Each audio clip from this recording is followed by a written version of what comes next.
ওং নমো ভগবতে বাসুদেবায় নমো। জয় শ্রীকৃষ্ণ।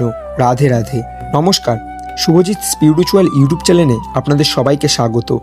আজকে আমরা যে ভিডিওটি নিয়ে কথা বলবো এটি হলো ভগবদ্গীতা সম্পর্কে। তো আজ আমরা কথা বলবো ভগবদ্গীতার কিছু গভীর শিক্ষা নিয়ে, যেগুলো শুধু গ্রন্থের কথা নয়, বরং আমাদের প্রতিদিনের জীবনের পথ দেখায়। ভগবদ্গীতা কোনো সাধারণ বই বা সাধারণ কোনো গ্রন্থ নয়। এই গ্রন্থ লেখা হয়েছিল যুদ্ধক্ষেত্রে, কিন্তু এই শিক্ষা যুদ্ধের জন্য একদমই নয়। এবং গ্রন্থ ভেতরে যুদ্ধের কথা বলে। ভয়, দুশ্চিন্তা, রাগ, লোভ, হতাশা এর সঙ্গে লড়াই করে। আজকের দুনিয়ায় দাঁড়িয়ে এই কথাগুলো শোনা আরও বেশি প্রয়োজনীয়। তাহলে চলুন ভিডিওটি বেশি দেরি না করে শুরু করা যাক। নাম্বার 1, অর্জুনের ভয় আর আমাদের ভয়। মহাভারতের যুদ্ধের আগে অর্জুন যখন নিজের আপনজনদের সামনে দেখলেন, তখন তার হাত কেঁপে উঠল। তিনি ভাবলেন, আমি কাকে মারছি? এই যুদ্ধ কি সত্যি দরকার? ঠিক এই অবস্থায় আমাদের জীবনের মতন আমরাও অনেক সময় বুঝতে পারি না কোনটা ঠিক, কোনটা ভুল, কোন পথে যাব, কোন সিদ্ধান্ত নেব। তখন শ্রীকৃষ্ণ অর্জুনকে বলেছিলেন, তুমি শুধু তোমার কর্তব্য করো, ফলের চিন্তা আমার উপর ছেড়ে দাও।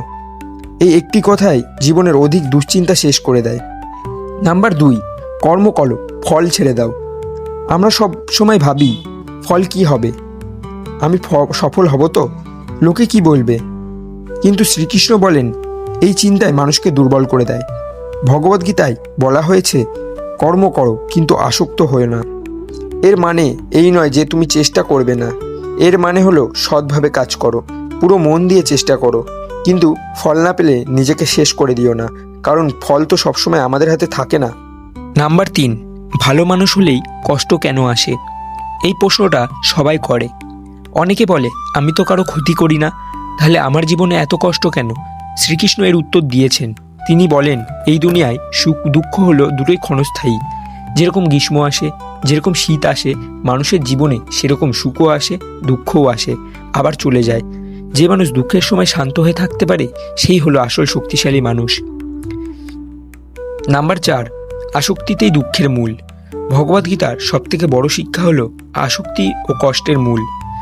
আমরা মানুষকে আঁকড়ে ধরে, সম্পদকে আঁকড়ে ধরে, নিজের পরিচয়, নিজের অহংকারকে আঁকড়ে ধরে বাঁচতে চাই। যখন এগুলো আমাদের হাত থেকে সরে যায়, তখন আমরা ভেঙে পড়ি।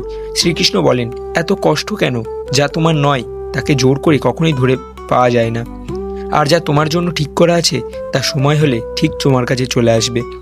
নাম্বার 5, ভয় কোথা থেকে আসে? ভয় আসে তখনই যখন বিশ্বাস কমে যায়।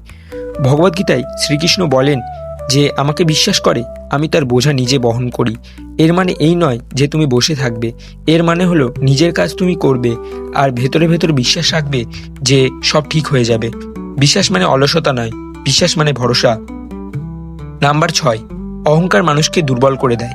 ভগবদ্গীতায় অহংকারকে সবথেকে বড় বাধা বলে বলা হয়েছে। আমি করছি, আমি পারি, আমি সব জানি, এইভাবেই মানুষ ধীরে ধীরে ভেঙে দেয়।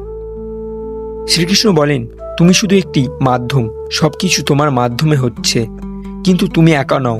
যেদিন মানুষ এটা বুঝে যায়, সেদিন তার মন হালকা হয়ে যায়। নাম্বার 7, শান্ত মন আসল সম্পদ। আজকের দুনিয়ার মানুষ চায় টাকা, নাম, পরিচয়, সফলতা, কিন্তু শান্তি ছাড়া এই সবই অসম্পূর্ণ।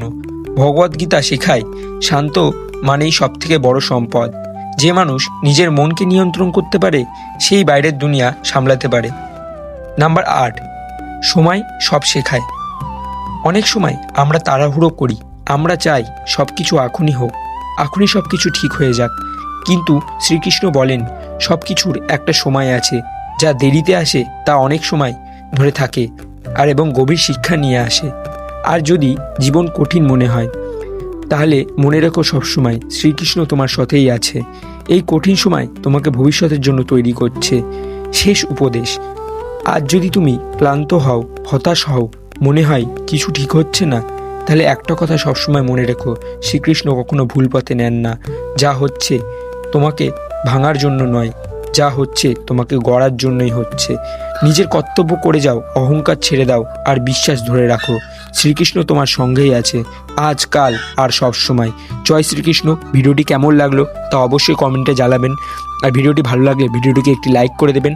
আর আরও এরকম ভিডিও পেতে আমাদের চ্যানেলটিকে সাবস্ক্রাইব করবেন। জয় শ্রীকৃষ্ণ। আপনারা সবাই ভালো থাকুন।